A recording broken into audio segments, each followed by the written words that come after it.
Welcome to Master Virtual Persuasive Presentations. My name is Gloria Coe, and I serve as the Senior Director of Alumni Career Engagement here at UCLA Alumni Affairs. I'm a proud Bruin, double Bruin, graduate 06 and 07. We want to just say thank you for taking the time today to attend our session, and an extra special thank you to our sustaining donors who make programs like this possible. My colleague Joseph Blancas and I are here if you should need anything during the session, so feel free to chat us if you need anything or you have to duck out and come back in. Just feel free to let us know. And I'm happy to introduce our awesome facilitator today, Mayla Clark, also a Bruin. She's a communication skills coach and workshop facilitator with over 25 years of experience with a variety of industries.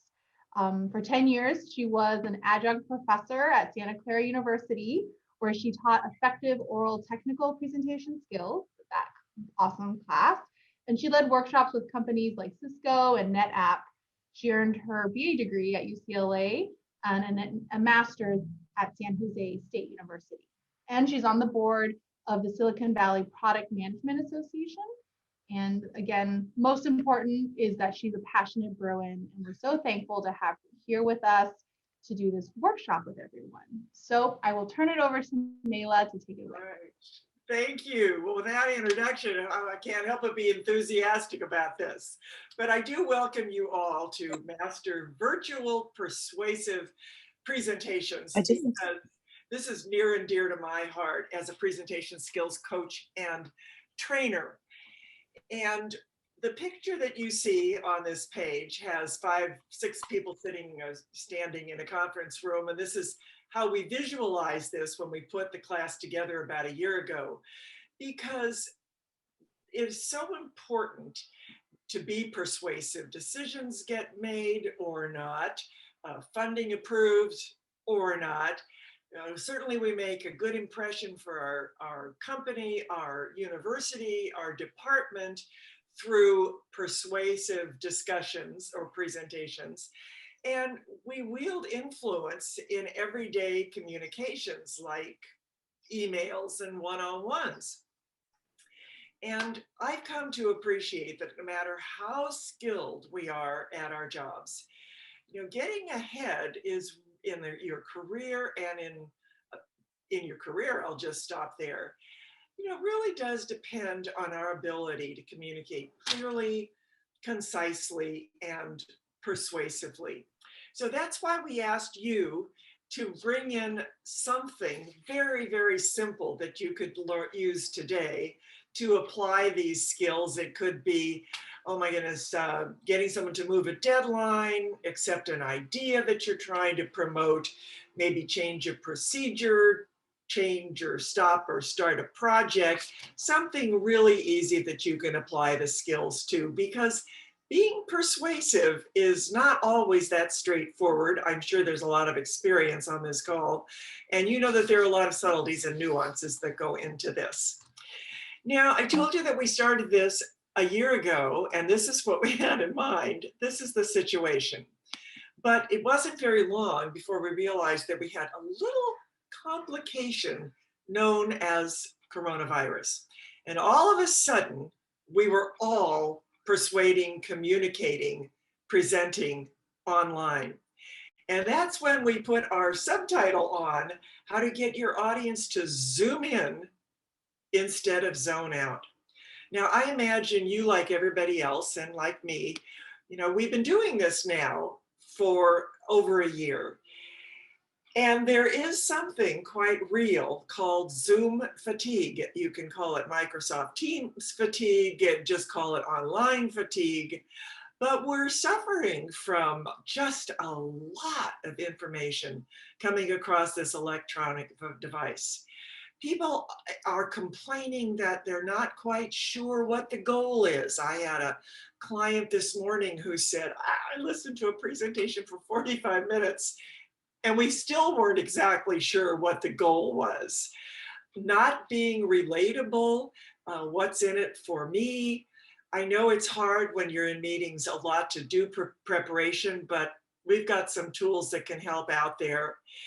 Lack of interaction, I believe that's why having cameras on, if at all possible, is really, really appreciated, because it just feels so much better to at least be able to see human beings. And then there's the whole business of monotone voices or talking too fast. So the reason this is up here is I'd like to ask you to think about this for about 10 seconds. Putting yourself this time in the shoes of somebody who is listening to you. I'd like you to be, for the moment, an audience member. And Gloria is going to put up a poll. And will you pick one of these? They're all important, of course, but if you had to pick one as one of the most frustrating parts being an audience member for you personally, just click on the one you would submit as number one, and we're going to see what we come up with. I'll just wait for a moment while you all click on your top pick as a legitimate frustration of communicating online. Oh, okay. So it looks like information overload wins today. I'm not sure that's a particularly great honor, but it is certainly a common one. And probably all of these others play into that if I'm not quite sure what my goal is, or if I haven't had much time to prepare.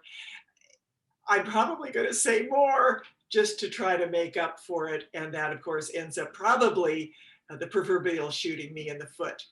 So I think we can close it now. But I wanted to get a sense of how this fit for you, and now ask you to go back to putting yourself in the shoes of the presenter, the communicator.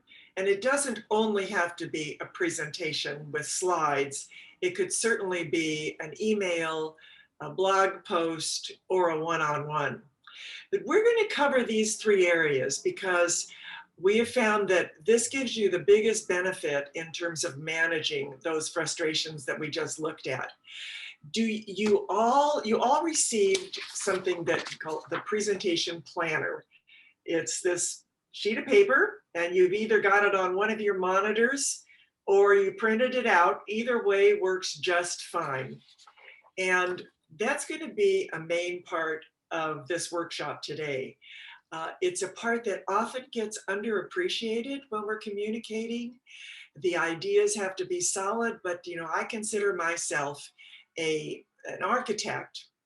And my job, whether I'm one-on-one coaching somebody or teaching classes, is to help them come up with the best architectural drawing or blueprint to build whatever house they want, or in this case, to build the best presentation.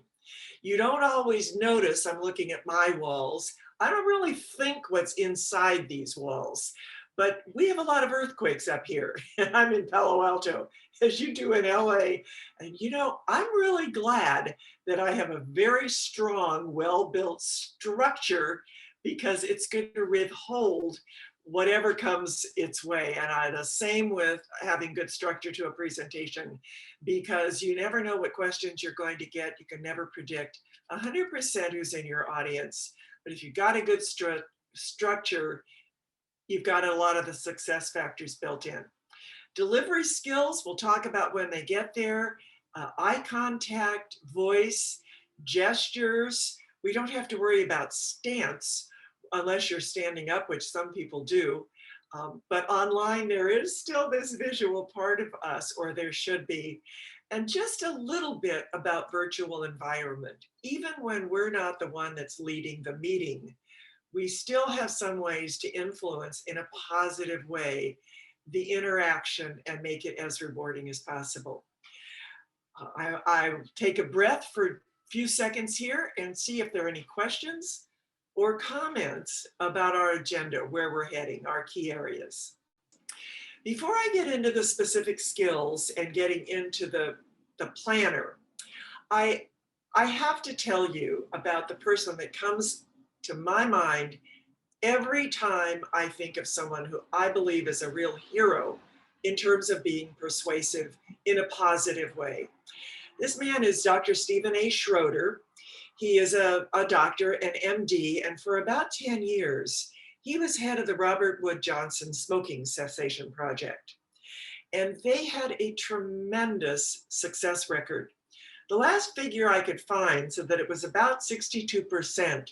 They were able to influence about 62% of us American adult smokers, 55 million adults who had ever smoked, to quit. Now, I consider that a real act of persuasion.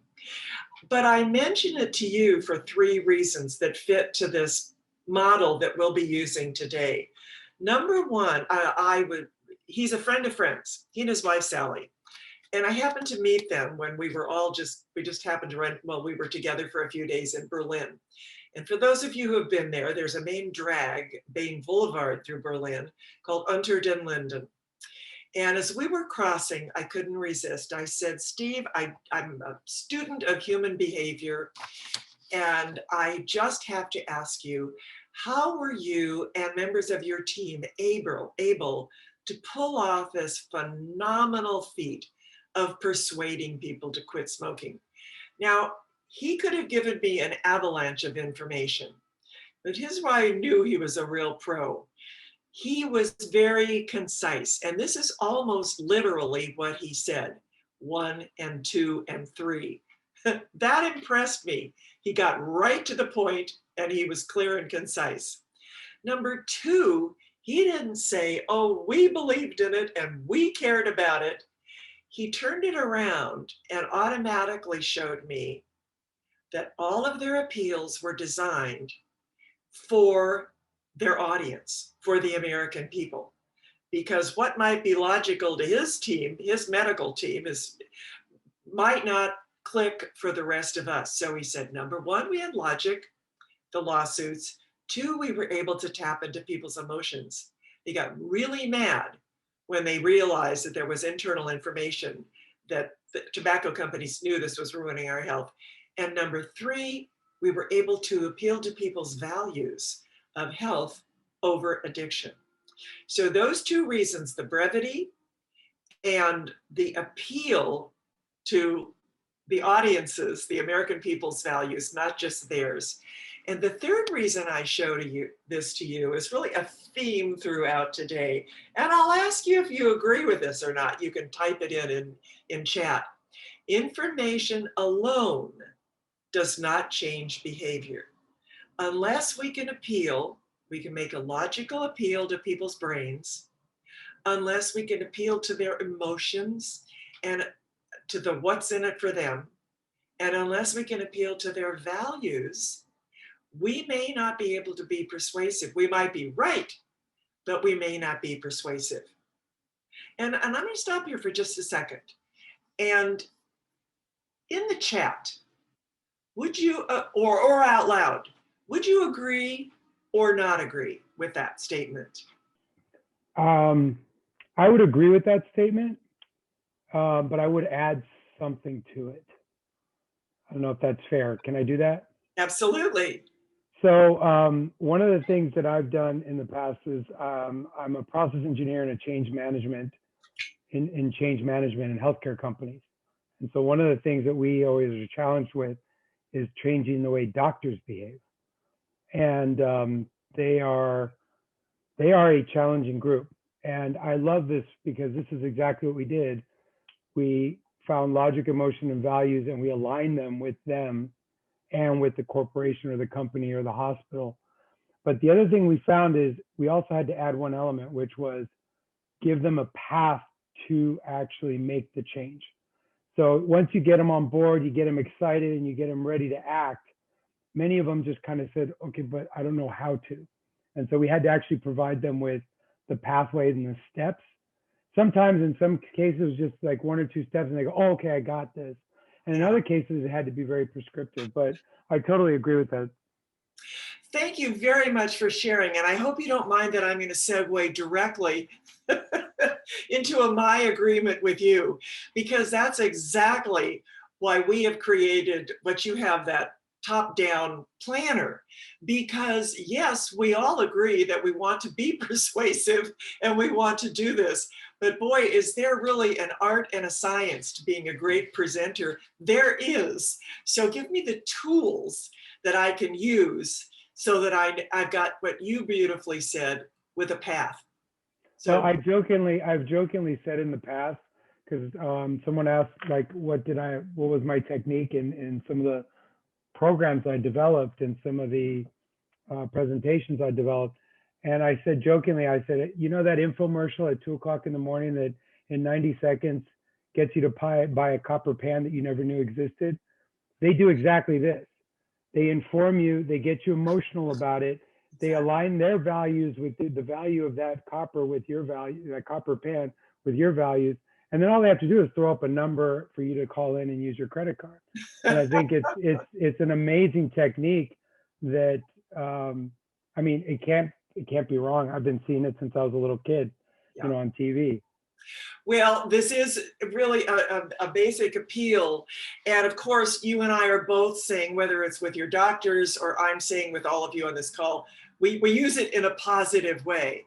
But thank you. And I'm going to go on. Is there anything else, Gloria, that we need? Are there any other? No, it looks like everyone, well, people who wrote in the chat that they agreed as well. Okay.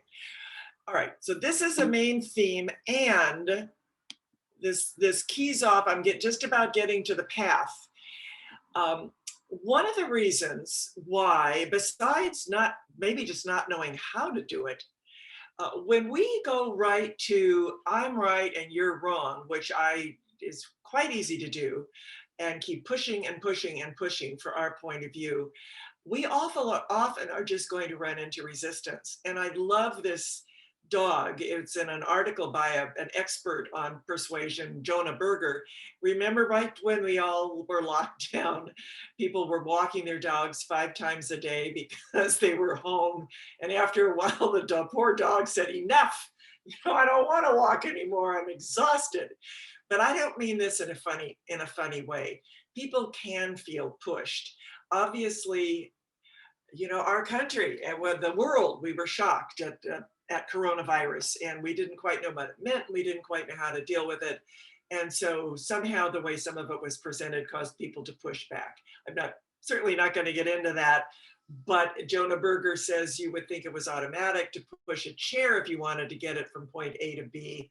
But when you start pushing human beings, they're just going to push right back.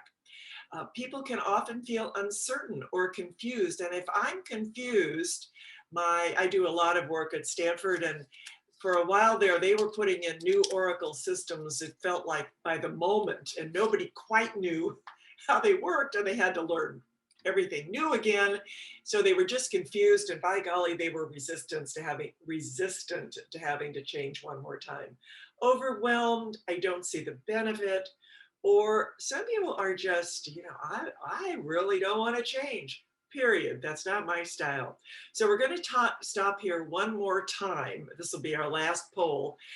And now I'd like to ask you as a presenter, the communicator, either for the situation you brought in where you would like to persuade, or what you may run into generally in your professional communications. What would be the most common type of resistance that you often run into, either in your work or that you would run into the situation tonight? Just type that in. Oh, really? Okay. Resistant to change. Does anybody want to comment to that? I just, same o is fine with me. Yeah, I think people can be very set in their ways. So I think it challenges you as a presenter to create something compelling, give them a compelling, you know, I think it's easy not to change. It's hard to change. So you have to convince them that it's so worth it. It's difficult, it's a pain in the neck, but it's worth it. And that's going to ascribe benefits to them somehow. And I think you have to address that. I think you have to address it early, because I'm worried about someone who's resistant to change just tunes you out at the beginning. So I almost feel like you have to front load your presentation at the beginning to communicate that part.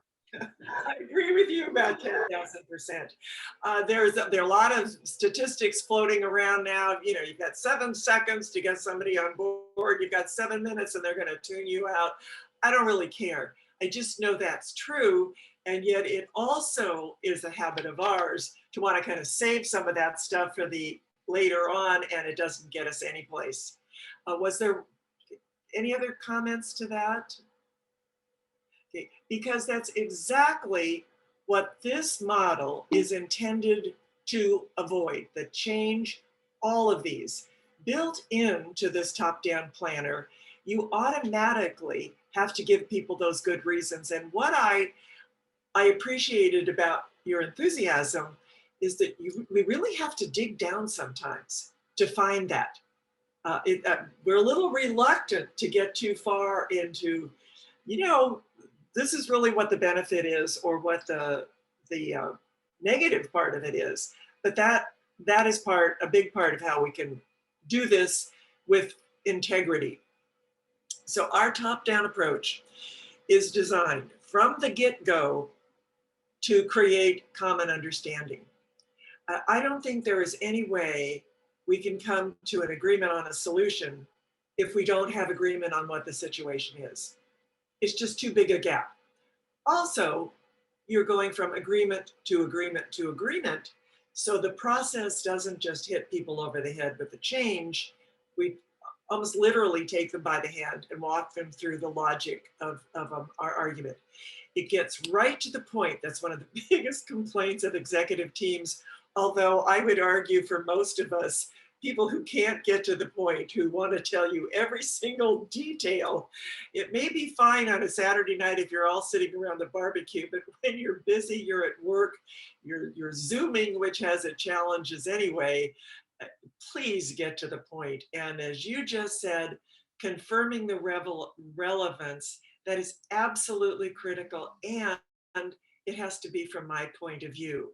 As we get a little further into the model, we'll also look at how you can make very complex ideas understandable, clear, by presenting them in digestible amounts. This isn't just shortening a presentation or a communication.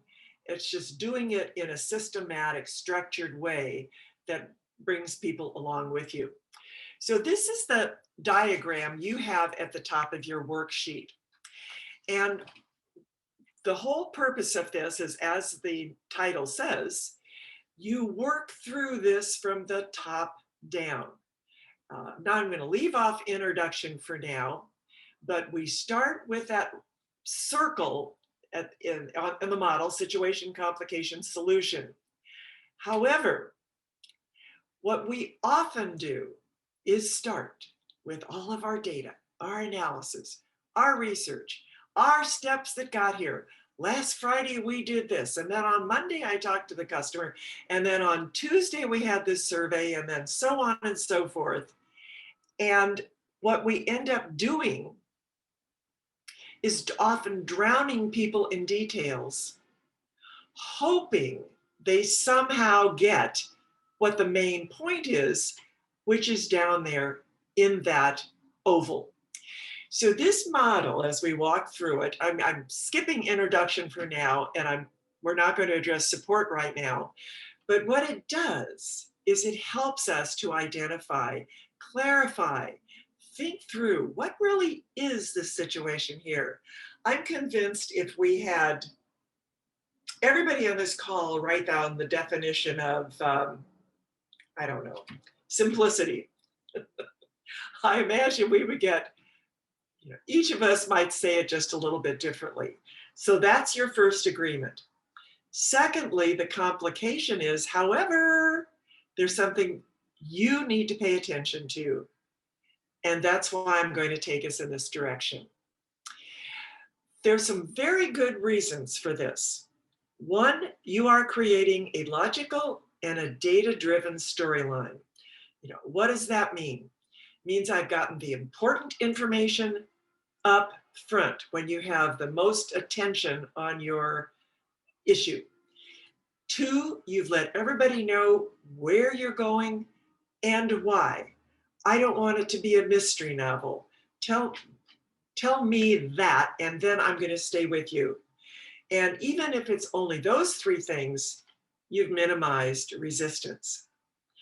The steps that you have on your planner are: number one, clarify your goal. And we're doing these as a kind of beta test, as they say up in here in Silicon Valley. So we're going to be going through it quickly, but it gives you an opportunity to apply these. I always advise, and I always find it's worth the effort to really think through and even write down, what is my goal? That sounds like a no-brainer, but so often working with clients, it kind of shape shifts, meaning, well, I thought this communication, that's what I wanted to get out of it, but maybe it's really just another meeting. So really being clear on that and skipping introduction for now and focusing on the what, the why, and the how. So number one, my first sentence, let's say, would be, here's the situation that we're looking at here. Here's what is. And you want that to make that as something that everybody can understand and agree with. However, the reason I'm telling you this is because there's a complication. There's something you need to pay attention to. And I heard this great acronym yesterday. We all know what's in it for me, but this was, so what? Who cares? And I had never heard that one before. This, so what? Why should you care? And it's not from my point of view, it's from yours. And then people should be more open to, now what, or what do we need to do about it? So I'm going to stop again here. We'll talk about support later, and we'll talk about introduction later. But the heart of the argument, the heart of the appeal is the what, the why, and the how. Just a quick question, if I may. So on the slide you have introduction. So is the situation, complication, solution, are you saying that's part of your introduction? I'm going to separate that out.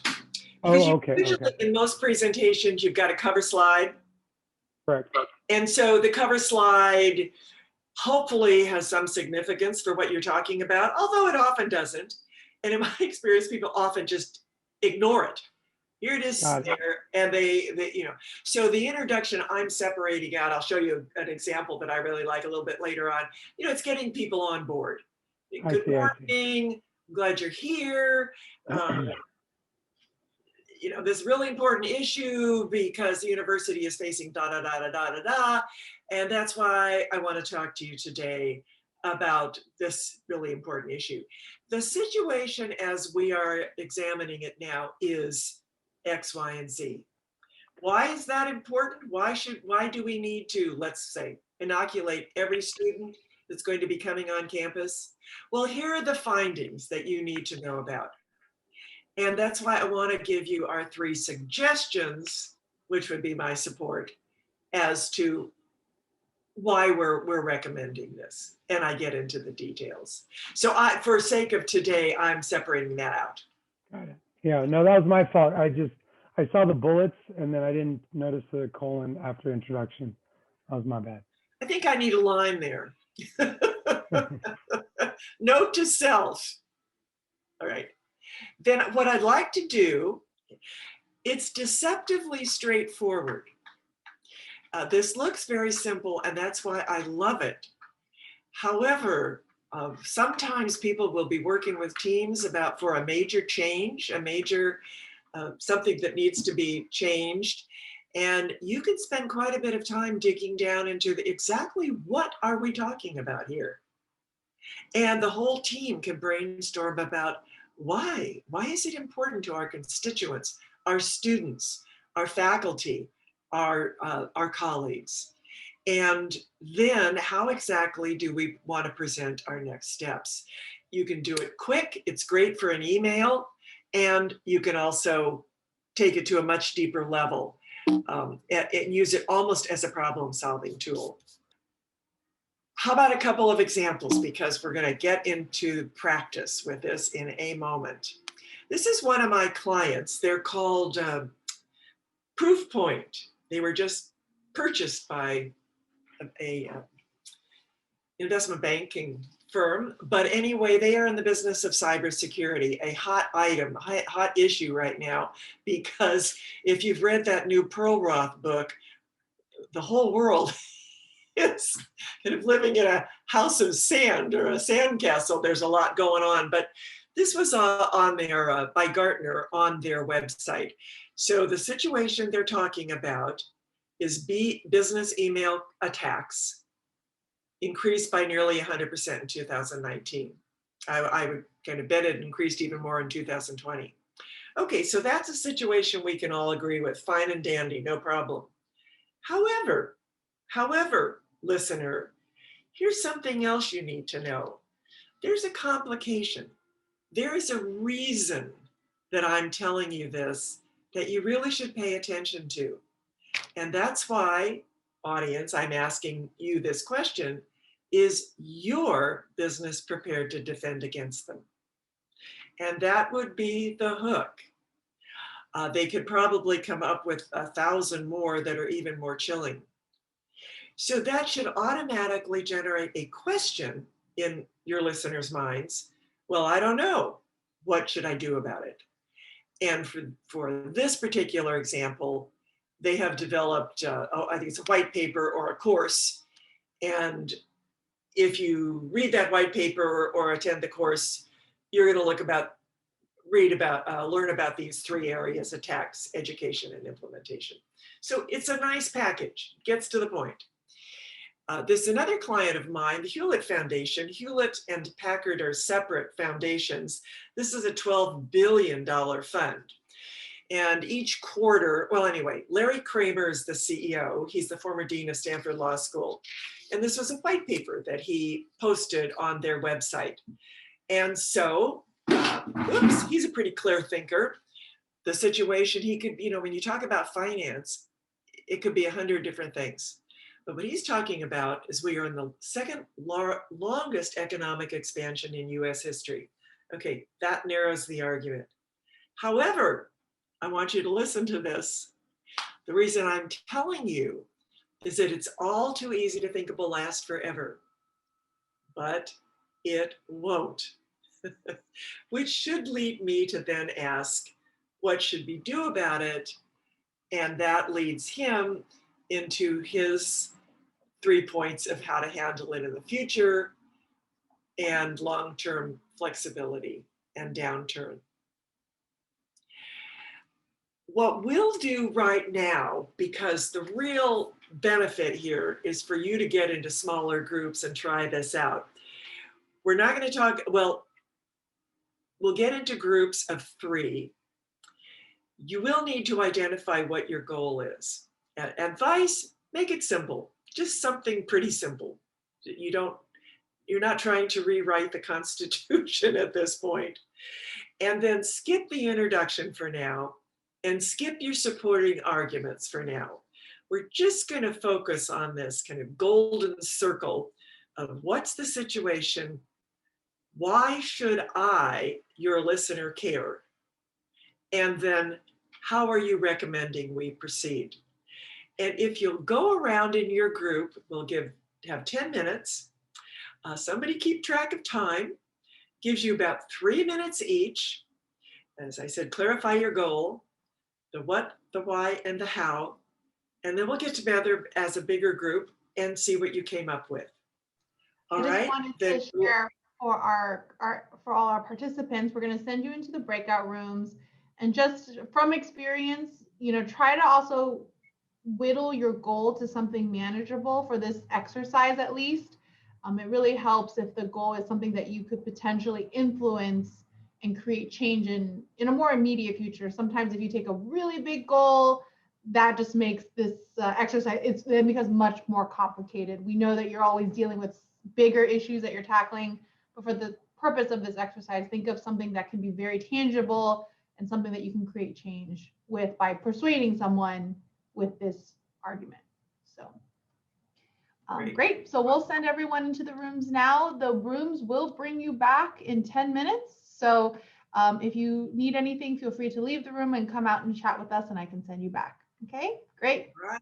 Have a Everyone? good time. All right. Well, I have to ask you for some comments here. And the broad question is, how did that go? You got to communicate your own issue and you got to hear from others. How did it go? If you Well, in our group, I think it went well. Full disclosure, I failed to do the pre-prep, so I was scrambling to create a goal and do it. But David had a really good sort of pitch, and it was interesting as we were going through it. I realized, and he realized, that he convinced me, I get it, but when we started discussing the situation, the person he was trying to convince was bringing in some, I guess the best way, and David, correct me if I'm wrong, could describe it is baggage. That's exactly it. And so, you know, that emotional piece seemed to be the biggest hurdle, which I didn't have, obviously, as the one listening to him. But the person who he was ultimately trying to convince was holding on to that like a toddler holding on to a whoopee.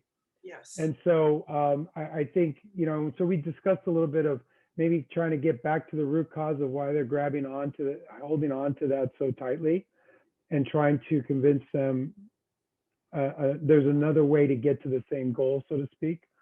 But I realized, I guess the exercise for me, what was most valuable, is I realized that the audience and the specific people in the audience that you're trying to convince really does matter.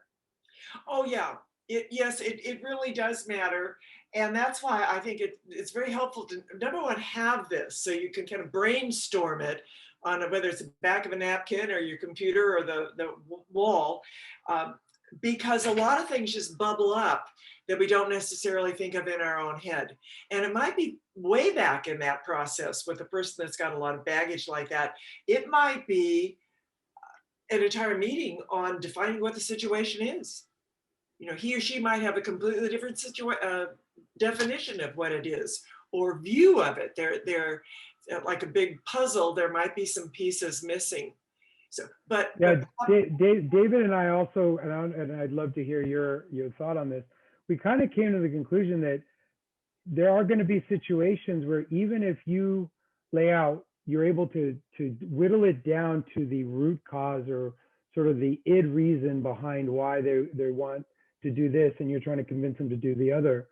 Even if you lay it all out and are able to kind of go through this process, at least in my experience with doctors, for example, who are a very tough audience, yes, they will actually turn to me and say, you know what, you're right, you made a convincing argument, and the numbers add up and the math is right, but I'm still going to do what I'm going to do. And I think there's a certain level of that emotional piece, because doctors, for example, in their fellowship, they learn from someone else. And in that fellowship oversight is very, very powerful emotionally to them. okay. I think a lot of those changes is hard. And so I don't know if that's a fair assessment, and maybe my situation is kind of unique, but David and I were talking about how, you know, you may get to a point where you may have laid out the most convincing, persuasive presentation, and they will admit that you were very persuasive, but at the end, emotionally, they may still say, I'm still not going to go that way. Yeah, well, that's why I think this, I always say that this is a deceptively simple process. And it could be, if I'm sending you an email, a follow-up after this class tonight, you know, it could be very simple. But then there are also a lot of complexities to it. And in a case like that, it may be, and I am making this up, I mean, it might be some one-on-ones before the persuasive argument is even presented. You know, it might be, here's how I'm seeing this. How are you seeing this? You know, what do you want? I just did several programs for One Medical, which I think is in Southern California. I think they're going nationwide. They're described as a concierge practice. And so they're all doctors and physical therapists and this and that and the other thing, you know, and of course for them also, it's patient behavior. because patients aren't very good at doing what their doctors recommend. So one of the things we talked about was backing up in the process. You know, how would you feel if you took your diabetes medication on a, you know, whatever it was. So at the very least, when it's a tricky situation like that, my experience has been that it leads you to, okay, we're not ready for that yet. You know, I'm going to have to take another few steps beginning, which is valuable information before you get in the meeting. Thank you. Another comment from somebody. Either observations for yourself or maybe some of the persuasive situations you were dealing with. What impressed you? What seemed harder than you realized? And you can put that in chat too. Did anybody find that your goal changed once you had to speak it out loud? Not really? Okay, well then you were a lot clearer than most of us are. Did anybody find that identifying the what, the why, and the how was a little harder than they realized it would be? I think I would add that the complication, the why, Yeah, really popped out as an imperative. And there are a number of challenges, impediments. So it becomes clear how much you have to think through each one of those and formulating your message so that it's tailored to your audience and appeals to them as something compelling that serves them well or appeals to their values, even if you know you're pitching the right thing, which I think you said earlier in this presentation. no, but I don't think it can be said enough because, you know, it's like, I don't know, being hungry and there's a plate of good food in front of you. I mean, we just automatically want to go, but I'm right. You know, you should accept what I am recommending here. And we all know from experience that it just doesn't always work. I think you're right. Should probably put that in bright red. And that's where it's also good. I have some fun. I mean that in a professional way, though, when I'm coaching a client, we really get into this and to keep pushing. Okay, why? Well, why should I care? Well, so what? Well, good for you, but why should I care? And you probably grow a lot of artichokes around LA. I grew up in LA, so I mean, I know it, but Gilroy around here and Watsonville, we grow these huge artichokes. You know, they're like cabbages, but you peel those leaves off and then you get to the heart of the artichoke. And so depending on the situation, getting to the real complication, the real why should I care is worth the effort. Any other comments? We'll be doing this again in a little while. I'd like to just maybe add to that a little bit in that I feel like my what and my why were so connected. It was almost a little hard to separate it. It's like, this is the current situation and we need to change it. And I don't know, it was a little hard to sort of untangle them a little bit. The solution piece was kind of easy because it was like, oh, as part of this presentation, you're going to learn, you're going to practice certain strategies for like talking about your work. But like my first two were just, I don't know, I feel like it was a little hard. Telling us half a sentence of what the situation is.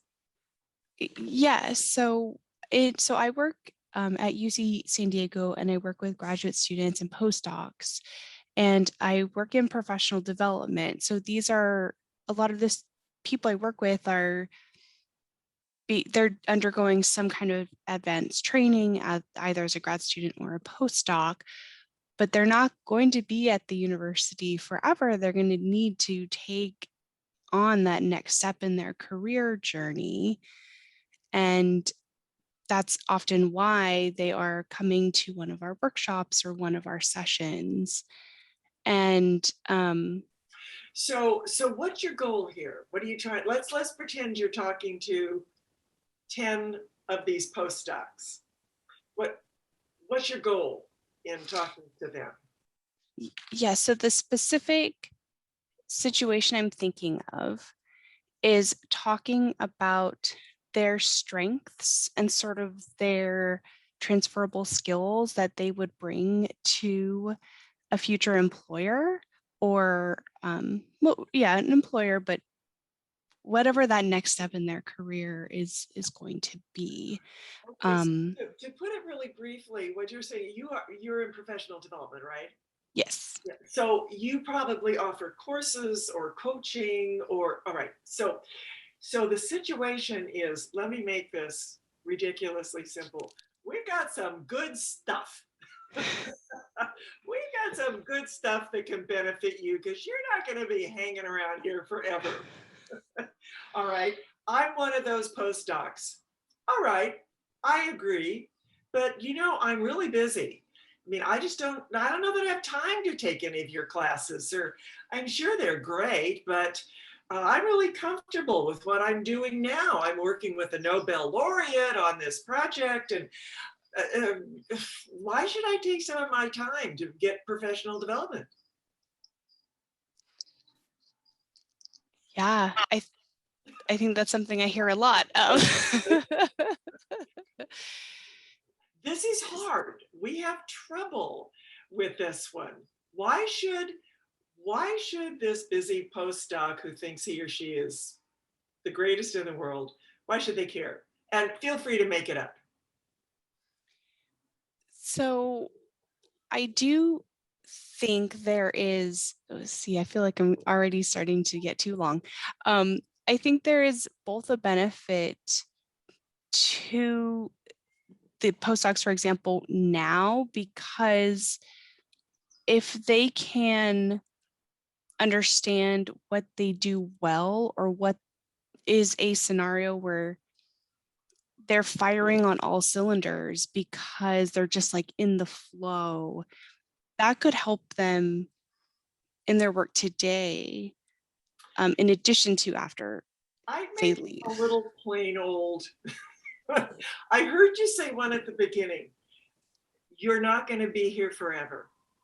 Sorry to tell you, you're not going to be here forever. I mean, that's a selling point. Two, I think maybe I heard you say, these are skills you'll use forever. Is that kind of what you were saying? Yes, I hope so. Yeah, okay. And give her 2 or 3 more. So you're not going to be here forever, Mayla. These are skills you're going to use this year, next year, and in 20 years from now. Why else should they take some of the professional development classes? So you can put food on the table. Also, do you have people who have attended that have a very positive experience where you could leverage testimonials from others who've attended? Because that's their peer group. So somebody they might trust, whose opinion they really respect because it's someone who's done something similar. What benefit did that other person gain from it? What doors did it open for them? How was it a game changer for their career progression or career opportunities? Because that would be someone speaking their language, so to speak. These are great. And this is what is really interesting.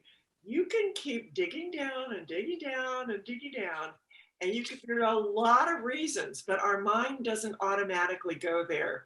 So just for brevity's sake, number one, these are strengths you'll use forever. I think I put it there. You're not going to be here forever, buddy. These are strengths or skills you can use forever.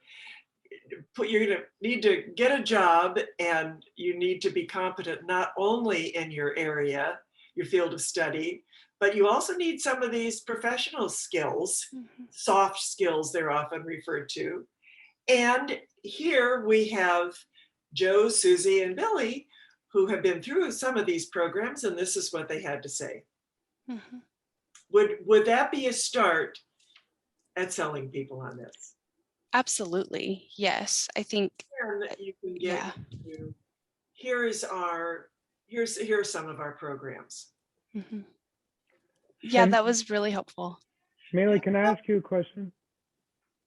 Please. So regarding sorry, Shayna's question. Shauna, yeah. Shauna, what is your thoughts on the idea of doing it in a way that, and it's not, I grew up in the 80s, so I grew up in the time of, the frying pan with the egg, and this is the drug, this is your brain on drugs kind of imagery. I honestly, and so I'm kind of influenced by that. Honestly, Shauna, if I had these guys in front of me, I'd be like, I give them an example of someone who didn't take your course and struggled to actually progress, evolve, grow, get a job, kind of go beyond the academia, assuming that's what they want to do, and so I don't know if that's more too negative as a way of persuasion. I don't know where your thoughts are on that. Well, I think the great part of what you're doing right now is that this has led you to open your thinking. We're not usually thinking about the what's in it for them. It's just not a habit for most of us. So I think it's valuable. I have found it valuable. Just keep opening that up. That doesn't mean you actually have to say it, but you keep uncovering reasons and reasons and reasons. And it gets easier and more automatic as you go along. Thank you, guys. All right, I'm going to stop us there because we will take this into a second level a little bit later on and look at the introduction and the 3 supporting arguments. But I want to wrap it up. The whole, what we've done so far, this what, why, and how, I would argue with you, those are the 3 most important answers people want to get in almost any communication. Just tell me what's going on, tell me why, and then tell me how you want us to proceed. By using this, we're not drowning people in information, or not too much, or overkill. We could go as detailed as we need, but I'm not just dumping it out there at the beginning. Why would audience focus increase? Because, hey, you're telling me why it's important to me. I care about what's important to me. And it really helps you to get clarity of thought and persuasion. What we just did, Shauna, with you is wonderful, because the more you think and brainstorm and talk through it, the clearer it becomes, instead of just assuming that we have that. We're going to take a break, but I want you to notice the UCLA colors. So here's my call to action. You don't get to break until we go through this. Pick a few things that you will take with you from today, and I'll say this again at the end, that you can put into use right away. I've had people keep their planner printed out on their desk. It's on one screen as they're typing on another. They've done it on Post-it notes, the what, why, how, to see how many ways they could use this over the course of the net by Friday. And that's the way you begin to make it work for you. With that said, I think we need to stand up for a few minutes, and I really mean just a few minutes. Let's see if everybody can be back in 4 minutes. Bio break, glass of water, and then we'll start in again. The second half, we will go back to structure in just a few minutes, but first I want to go into a bit about delivery skills, meaning what are we doing with our bodies when people can see us, although I guess there's an issue of even if they can't. And then talk a little bit about the environment, what we can control and what we can't. So we weren't even going to include this section because we were focused mostly on being persuasive, the structure. But we did learn that what the tactics that work in person don't always translate seamlessly to virtual meetings. Now I'm going to show you someone who is definitely not a good example of delivery skills. And I have no idea who this person is, so I'm not trying to be cruel to anybody. It's just that a lot of this does really count. So whoever he is, he's introducing another speaker. And what I'd like you to pay attention to, number one, look what he's doing with eye contact. Where are his eyes? Number two, what about voice? 3, gestures. And 4, what I'll call the virtual environment, his desk and his the backdrop behind him. So this is the bad example, but I'd like you to let me know what you specifically noticed that don't work so well.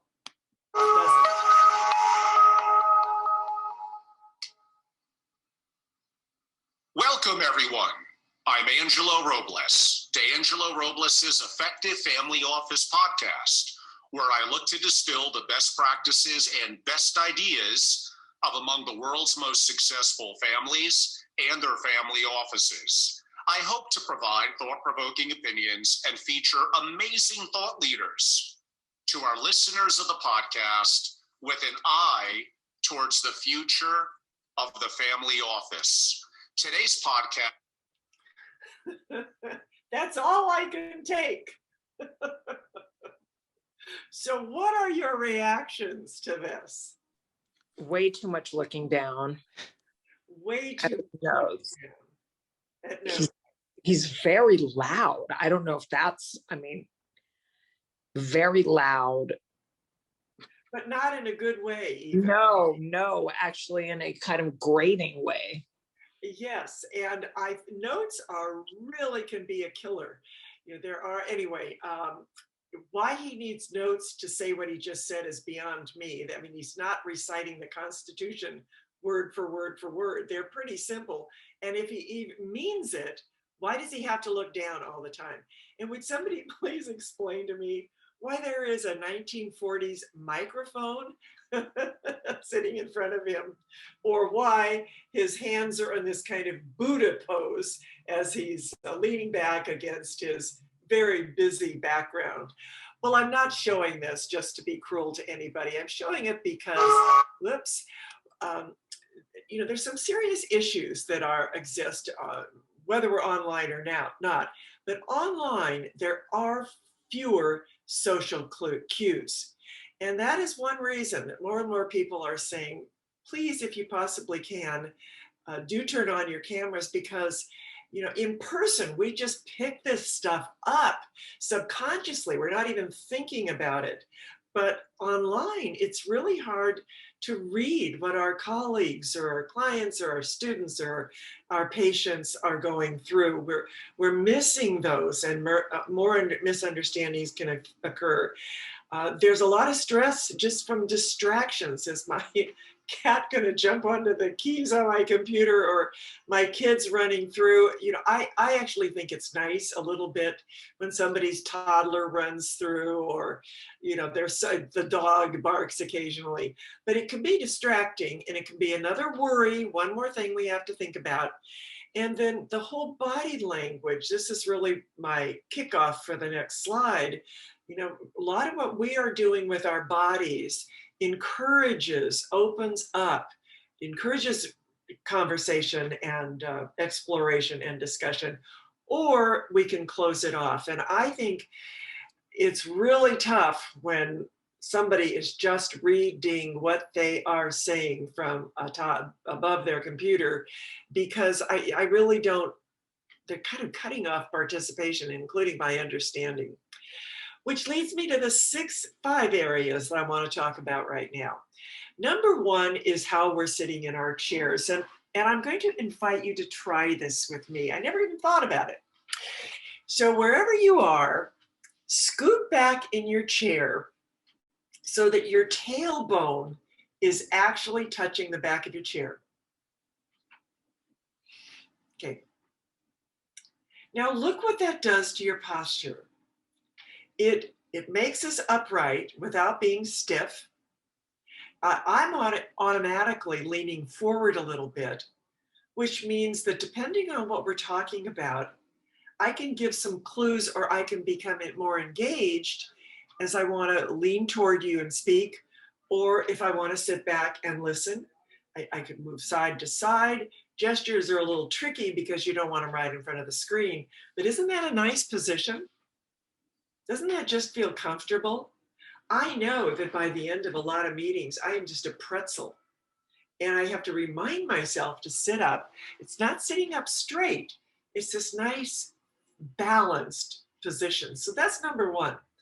And number two, does anybody else have an or ah or so habit? Mine is so. I still have to remind myself not to do that. I gave a talk to an advanced Toastmasters group some years ago. I thought they were going to give me a huge round of applause when I finished.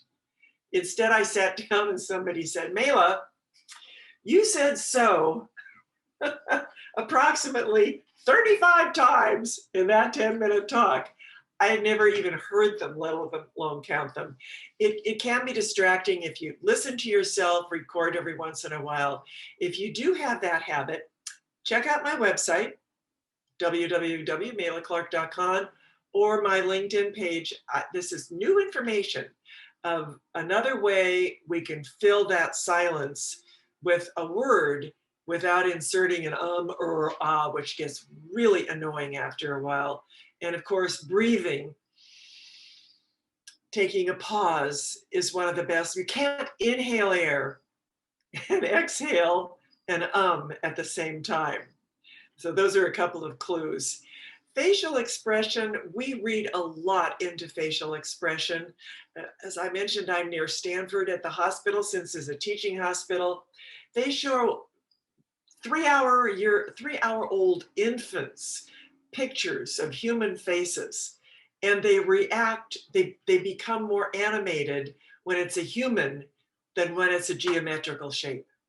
So we are wired to pick up on what people's faces are saying, and we are limited when we're looking at each other in 1 by 2 inch rectangles. I've already talked a little bit about reading notes or slides or ignoring slides. We do need you to reference those, but I'd like to focus for just a minute on voice, because it's an even bigger part of the communication, since we don't have a lot of other visual clues that we would have if we're all sitting in the same conference room. So number one is to tune into our breathing. And I'm going to do an exercise with you right now that I think you'll like.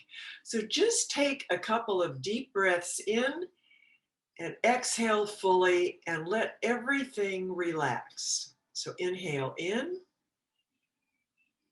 hold it a second, relax. Inhale in again, and relax. Now I'm going to ask you to take the next step. If you have on plaid pajamas, you can step away from your camera, but it really doesn't matter. But I'm going to ask you to stand up just because I want to show you something. This is a non-threatening exercise. So just stand up for a minute. You can hide if you want, doesn't matter. Everybody just stand up for a minute. Okay, you know, we forget to do that during the day. So this in itself can help. And I'm going to take this to 2 levels. Number one, inhale again and exhale. Inhale again and exhale. And now raise your arms. Those of you who've heard of this, Amy Cuddy, know this as a power pose. I don't know if it works or not, but it feels good. Take another breath in and out. And we're going to do it again. And on the exhale, I'll do it first. On the exhale, let your voice cascade from the upper range of your natural voice all the way down to the lower range. So it would go something like this. Inhale.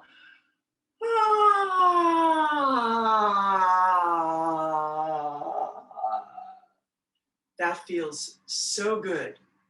And I'm going to add one more step to this.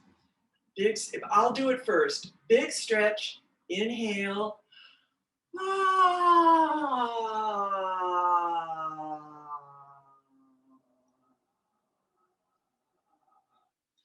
All right, try this with me. And if you have any family members that have thought you've just gone crazy, tell them to just join you. All right, arms up, everybody. Inhale. 1, 2, 3. Ah. I think I'm the only one doing it. If you're not comfortable saying ah, just raise your arms, take a breath, and slowly bend over and exhale.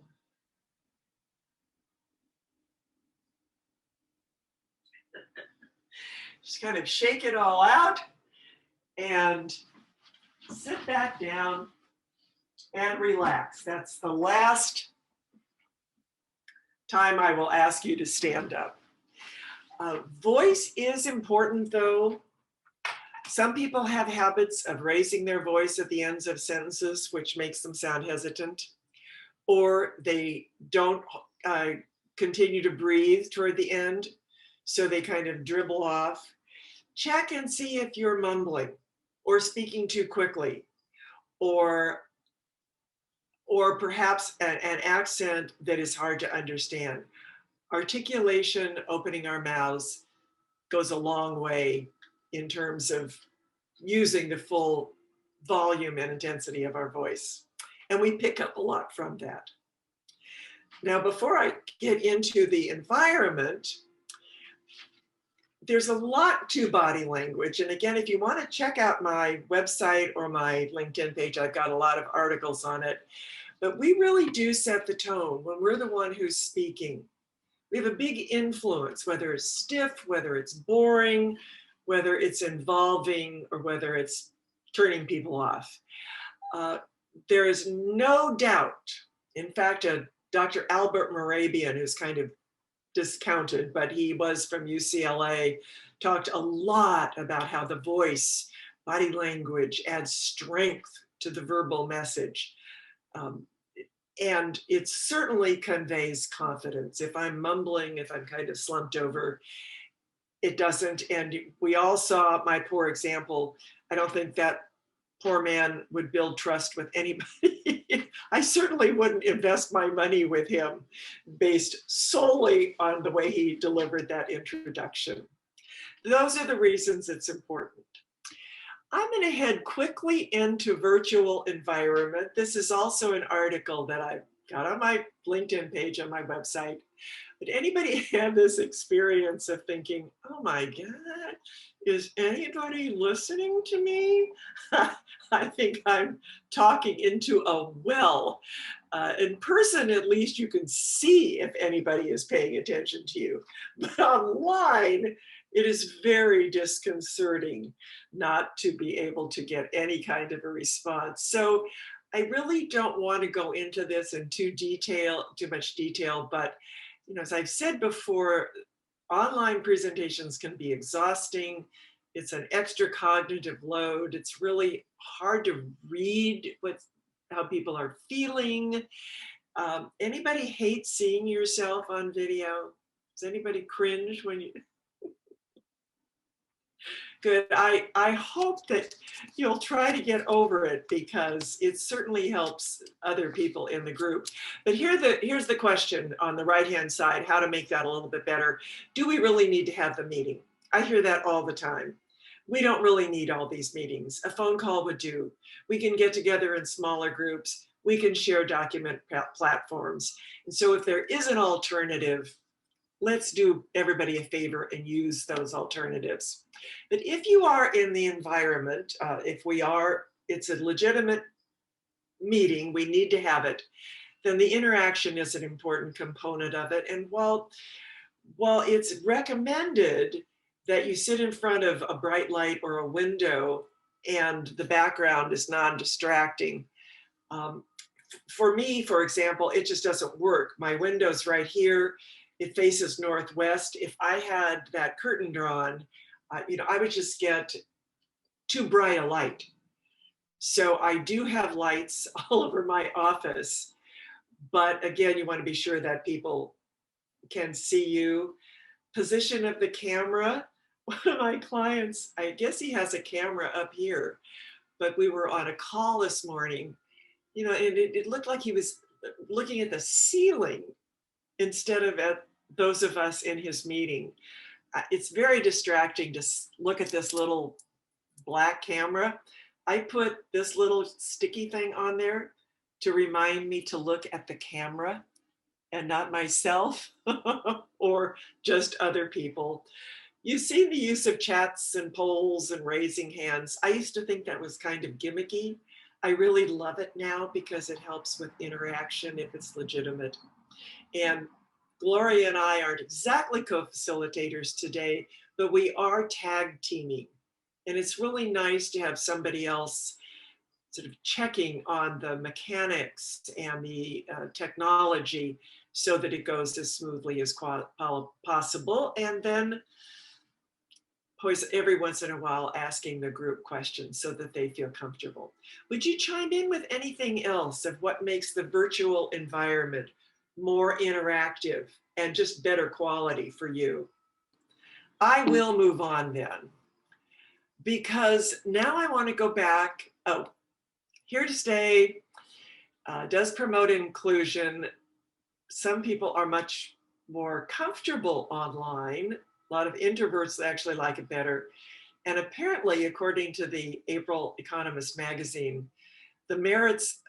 people are making decisions based on the merits of the arguments instead of the domineering personality of some members of the meeting. And we could spend a whole 2 hours talking about that, but I won't. And again, this goes back, whether it's the structure of the communication or delivery skills or the virtual environment, we can have great information and it is logical, hopefully, but these are still human beings online. And so the more we can interact and make it comfortable for them, the more persuasive we can be. That's my pitch. Back to our presentation planner, because I want to finish up the part that we did not do, which was an introduction and supporting arguments. And I'm going to do it in reverse. I want to talk about supporting arguments first, and then the introduction. Now, you are all, I assume, well, I don't know if you're all UCLA graduates or not, but this is a smart group. So we're going to have a test. Everybody ready for a test? I'm going to show you 9 words. And these words are foods. There's no trick to it. And you've got 6 seconds to memorize all 9 words. And then for a big round of applause with the hand clapping function, we will clap for the winner. All right, hang on a sec. Everybody ready? Here you go.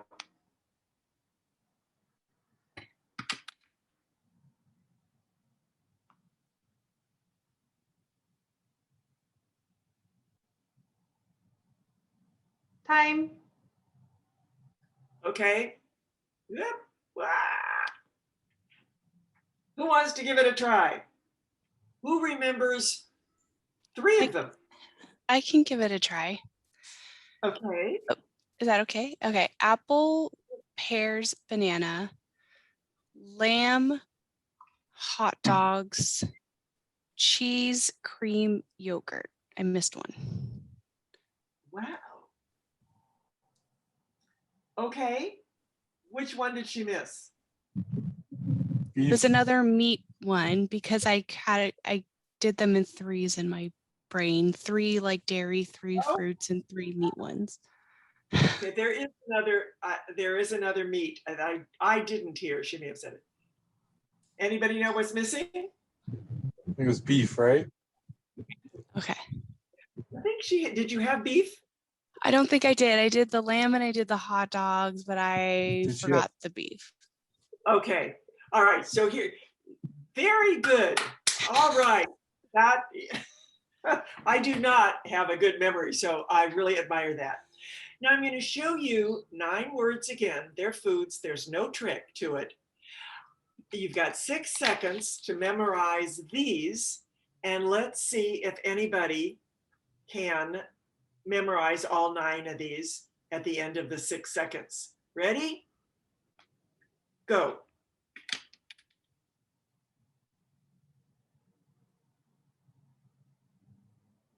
Time. Okay. Yeah. Who wants to give that a try? I'm upside down because I have my thing flipped, but sorry. The buttercream and milk, chicken, fish, meat, Yep. and apples, pears, and it's another fruit, but you chunked them in categories that made it easier for me to remember them. Right. That's what I noticed off the top. Right. Okay. And then what was the final fruit? Banana. Oh no, apples, grapes, peach. I was off there, but And peach. Right. Well, I did put them in bunches, and they're also in alphabetical order. However, this is really a much more sophisticated model than that. That's fine. Anything that makes it easier for people who are listening to us one-on-one, reading our emails, or listening to a presentation, the easier we can make it for them to understand, the better it is. But it's not just about moving 9 into sets of 3.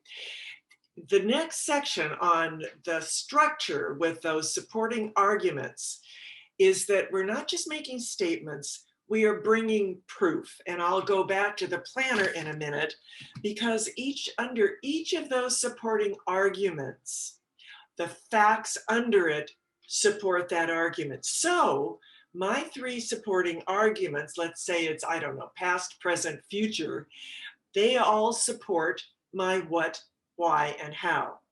And let's say under my past supporting argument, I have facts under that support my premise in that category. It's recommended that they're in priority order, and everybody loves 3. It doesn't have to be, but I certainly think that 3 is better than 16 ways to be a successful product manager, or 21 tips for buying stocks in 2021. Who is going to remember 21? And that is why this model automatically breaks any amount of information, could be vast amounts of information, down into what Kristen Graham, the communication guru at Amazon, calls snackable bites. And it is the opposite of dumbing something down. It's not that at all. Is that I have created this structure. I'll go back to calling it a blueprint for building a beautiful home, where the design makes it perfectly simple to understand. This is the living room, this is the dining room, etc., without losing any of the complexity that goes into building a world-class home. So I don't know if you read this before, but I'm using it as an example. It's another tip sheet article on my website and LinkedIn. 5 surefire ways not to ruin a virtual presentation. And that's my pitch: succeed by design, not chance. And I chose 5 topics here. And there wasn't anything magical about that. But if to use an example of narrowing it down as much as you want and also prioritizing, I chose visibility first, vocal delivery second, but I could, perhaps for a different group, I would want to emphasize interaction, vocal delivery, and slides. So an example of that. I know we've all learned this, but I'll tell you, when I work with clients, and sometimes we look at the slide sorter view, and I mean, I can't really tell what the topics are. It all kind of runs together. I can't tell if there's a problem cause solution structure, past, present, future, geographical locations. And so these are all helpful categories or markers for people who are listening to us. When we get into groups in just a moment, take a look at, I think we're just going to be able to do one because of the time, pick one person's and take it through the introduction, the what, why, how, and then the three supporting arguments. But I haven't talked about the introduction yet. A lot of people shortchange that. I know this group would not, but some people do. We always teach that an introduction has a big purpose, telling your story in the sense that you want to get people's attention, obtain credibility, announce your intentions, and list key points. Your goal is loud and clear at the beginning, one or two or all of these. Now, I personally am a fan of an introduction that uses a little bit of humor, and that's why I'm going to introduce you to a man by the name of Louis Von Ahn. We've all had to fill out some form where you needed to type in those irritating squiggly letters in order for you to let them go, you go to the next step. Y'all know what I'm talking about here? So before I can buy, I don't know, Ticketmaster, I have to type in some word, but the letters are all squiggly because a human can do that, but a computer generated robot as of now cannot. This is a very technical and serious presentation, but Louis Von Ahn, I think, does a very good job of getting us on board, getting our attention with a humorous story. He speaks way too fast, but the storyline is great.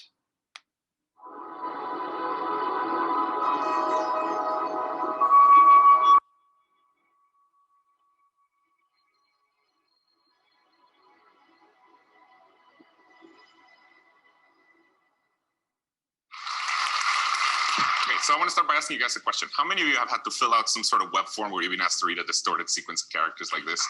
Yeah. How many of you found it really, really annoying? Okay, outstanding. So I invented that.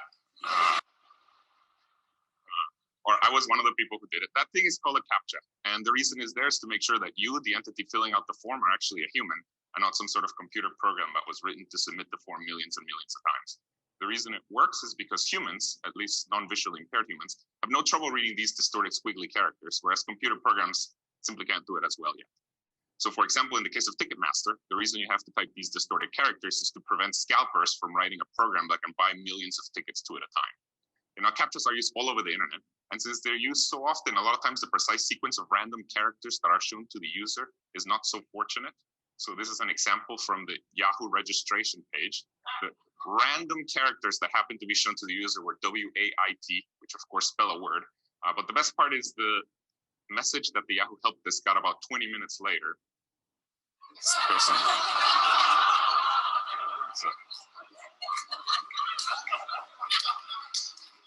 person thought they needed to wait. This, of course, is not as bad as this poor person who. Okay, now this. All right. If your sense of humor is still working at 20 minutes to 7 California time, give us a one-sentence introduction that gets us on board, gets our attention. Just review your what, why, how, and then the task for this breakout group is to come up with the 3 supporting arguments. Because of the timing and because our goal is to give you a taste of this today, and you can use it in a much more elongated form back on the job, we'll take 6 minutes, and this is going to work better if you just pick one persuasive argument, if you just pick one situation out of the whole group, because then you can do justice to that in the 6 minutes. clarify the goal, the what, why, how, help that person come up with an introduction, and the 3 supporting arguments. And we should have time for at least a couple of examples when you report out. So we're going to get into the breakout sessions again. But before we do, may I answer any questions? All right. Then Gloria. Great. So sending you all into your breakout rooms. If you have any questions, feel free to come on out and let us know. Thanks, everyone. See you in 6 minutes. I don't know if I can bribe anybody to give us an example, but I'd sure love it if one person would just take us through your goal, your introduction, your what, why, how, and your 3 supporting points. May I twist any arms to get you to do that? This is supposed to be a beta test. It's not supposed to be good. It's just an experiment. Cindy actually unmiked. If you're willing to do that, Cindy. Yeah, Davida, you can do it with me because we were our partners together. So my scenario is persuading a peer to use the company tools because I've noticed that he is doing things manually and it cuts into the time that he can be working on things that can make us more productive as a team. So Davida helped me sort of talk through everything and was able to give me some words. So clarifying the goal is, hi, I want to pitch that we both, so the way I would tee it up is that I would do it as a collaborative thing to do it with him, that this gives us an excuse to sort of learn this tool together. And so the introduction would be, I want to pitch that we both take the plunge and adopt this tool and learn it together. Here's how and why it can benefit both of us, that it can be more productive. We can be more, we can improve our collaboration, we could improve our efficiencies and productivity, and that it would lead us to a higher degree of success as a team. And then in terms of, let's see, what else am I missing here? We talked about how then to create a path, make that more attainable instead of something so large and daunting, perhaps selecting one complex client account and proposing that over a finite, discrete period of time, they both convert their content onto the corporate collaboration tool, and then come back a week later and say what's working, what do we need to tweak, so that they both get feedback into the process and can refine it and hopefully build buy-in about this accessibility of that and the benefits of it, and hopefully that as a stepping stone to persuade to fully convert so that there isn't as much duplicative work or information falling through the cracks. Great, and I love the way you've broken that down. So it's not, I want you to do this, dummy. I mean, it's, okay, first, we'll learn together. I mean, that's helps me relax right then and there. The one question I had, and maybe I just didn't hear it, what is the situation that you want to change? I just didn't hear. What's the current situation? It's funny because Cindy wanted to say that, and I told her he might get defensive because unfortunately it sounds like this person is doing things in a silo in very manual processes that are taking 2 or 3 times the amount of time and steps to complete what could be done centrally. So I expressed concern that if you call out the challenge, which is primarily on his end, that. Well, somebody, how would she say this in a way that doesn't cause resistance? I think you have to get agreement on the situation, but this is why this is so interesting. It looks so darn simple, but you really start digging down and then you think, no wonder we often don't get our goal met. Well, how could she put that wouldn't put somebody on the defensive? The essence of it is that this guy is using manual processes, they're time consuming, they're not efficient, et cetera, et cetera. Well, I think you could say, I know you're using manual processes, And I don't know, a lot of people do. What we've learned, on the team, that there's some other ways that once you learn how to do it, they're time consuming, they're really much easier. It's just a lot less hassle. The reason I say that, or why I think it's something we might want to take a look at, is because I can't quite read my handwriting. We can collaborate on this. There's this efficiency business, and we've just found that it makes people a whole lot more successful. So what I'd like to recommend here is that we like to get your thoughts on working together on one client account. Let's see how that goes. We can, and I would say my 3 arguments would be: we can do it together. Let's come back in a week and see how it went, and assess those results, and then see what we want for next steps. Small bite. How does that sound? It sounds great. Yeah, but I'm not doing it for you. Exactly. And if you do it this way, you'll have more time to do my stuff. I might leave that out. Yes, noted. Thank you. That was fantastic. Yeah, but thank you for presenting it, because I hear this all the time, and I see how we're going to get our wheels working on it, alone or in a team. And I love that the 2 of you collaborated. Each side, there's a kind of synergy there. You each give each other some ideas, and I chimed in with some more ideas. And that's when it really becomes fun, and much better than getting into the conversation and realizing that we are standing in quicksand and this thing is going nowhere fast.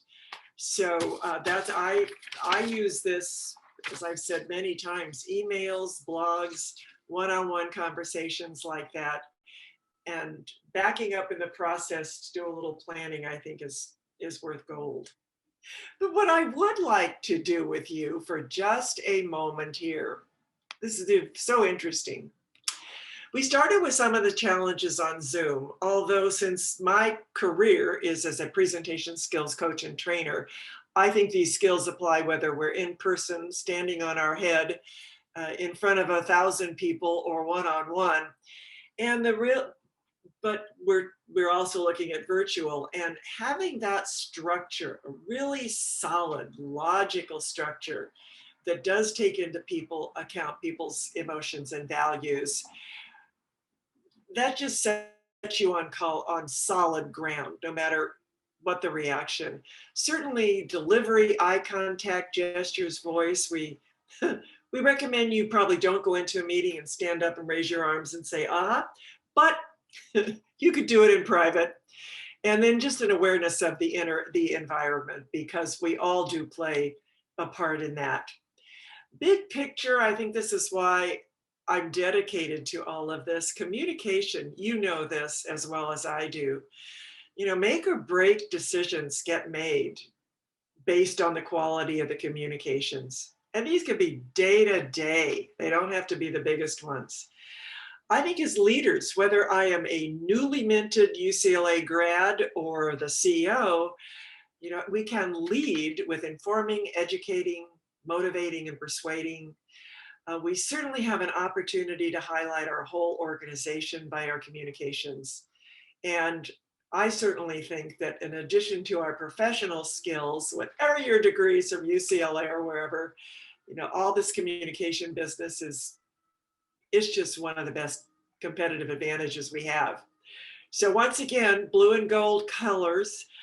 Please take this worksheet, give it a try, get together with others, and I think you'll be able to multiply the benefits with whoever you work with. If you have any questions, I would love to hear from you.